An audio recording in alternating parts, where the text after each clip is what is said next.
Welcome everyone to my review of Transformers Reveal the Shield Special Ops Jazz. And that is quite a long name to say. And if it was up to me, I would have just called it Transformers Generations Jazz and be done with it. I can understand why they're calling it Reveal the Shield, because they got this rub symbol, which is a throwback to the original G1 toys. And they wanted to, I guess, capitalize on that, do some marketing with that. So I can understand why they did that. The presence of the rub symbol, I don't know, it doesn't really make any difference to me. I mean, I thought I would have really liked it because of the G1 throwback, but I could have done without it. And as far as the Special Ops part of his name, by the way, here's the packaging. As far as the Special Ops name, the reason he gets that designation is because if you read the bio up here, it says that he is an undercover agent. And apparently he goes to different planets and he looks for any Decepticons that might be on that planet or coming to that planet. So he's kind of a secret agent. So therefore he gets the special designation Special Ops Jazz. Alright, so that's the packaging. And here is a look at the alt mode for Reveal the Shield Special Ops Jazz. As you can see, it's very Generation 1 inspired, of course, which is nice, always a good thing to see. Paint, or rather detailing in the paint, is really nice. Got some clear blue translucent plastic there for the windows, and detail is pretty nice, you know, until you get back here and there is absolutely no color detail. The least they could have done is color this in with some red for the taillights, but it's kind of like they got lazy at the end. I don't know. Anyways, that's kind of a mark against the alt mode. Now, one of the reasons why I picked up this figure is because it has the gimmick with the speakers that deploy out of the door. And they can be used both in the, the car mode or the alt mode, as well as the robot mode. So I really like that fact. Something that, Hasbro didn't have to do, but the fact that they did it was really cool. Because oftentimes I would have expected maybe like a third party, like Fans Project or something else, they would have come out with something like this. Maybe something that would not necessarily transform outside of, or transform from the car, but maybe it would clip on the window or something like that. And it's nice that Hasbro included that. So for the transformation, you just want to open up the doors.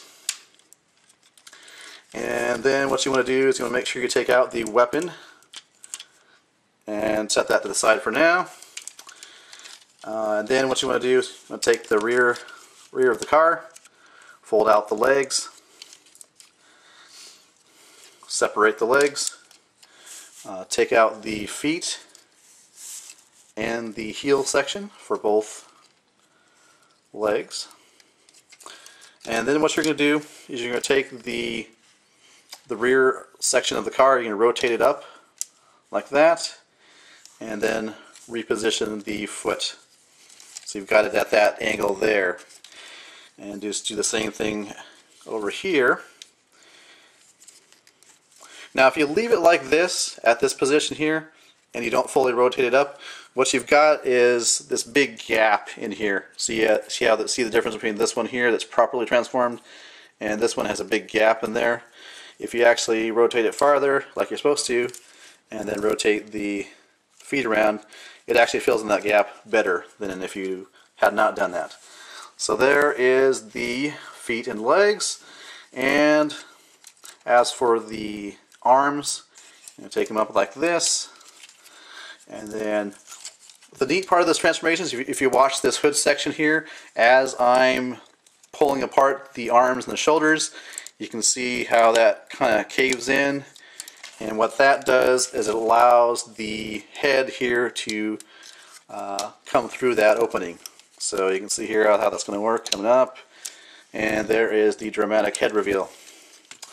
Now as far as pegging in, there doesn't seem to be any way to keep this from flopping around. As far as I know, I can't see any groove or slot, so you just kind of have to just push it down, and then it just kind of stays there. As for the arms, rotate the arms around like so.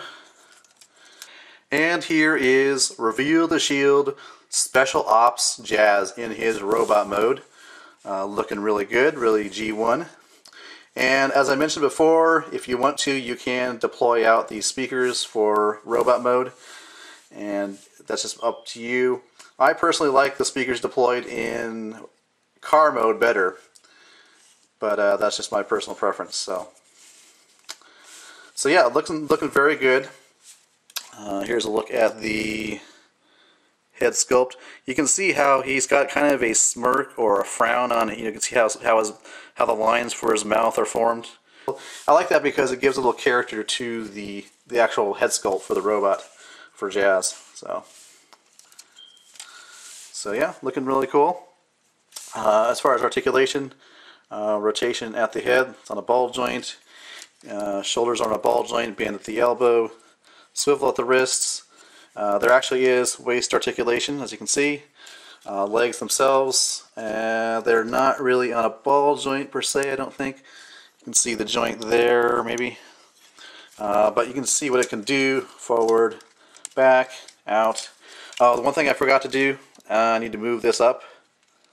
See, it's on a hinge, you need to move it up to that position there. So as for the gun, the way you transform it, you just take this, kind of on a hinge joint.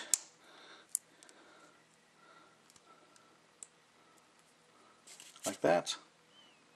And then what you can do, you can also clip the speakers onto the side of this for some kind of super weapon.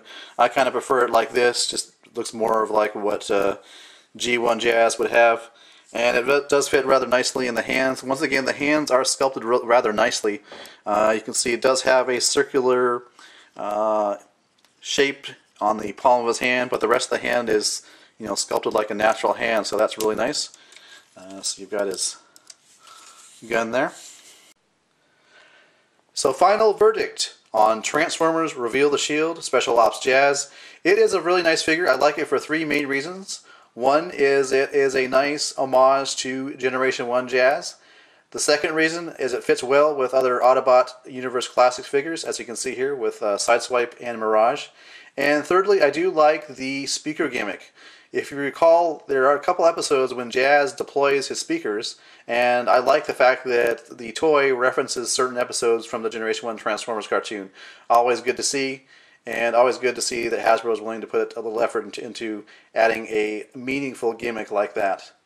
Alright, well thanks for watching. This has been my review of, yes you know what it is, say it with me, Transformers Reveal the Shield Special Ops Jazz. Or as I would prefer to call it, Transformers Generations Jazz.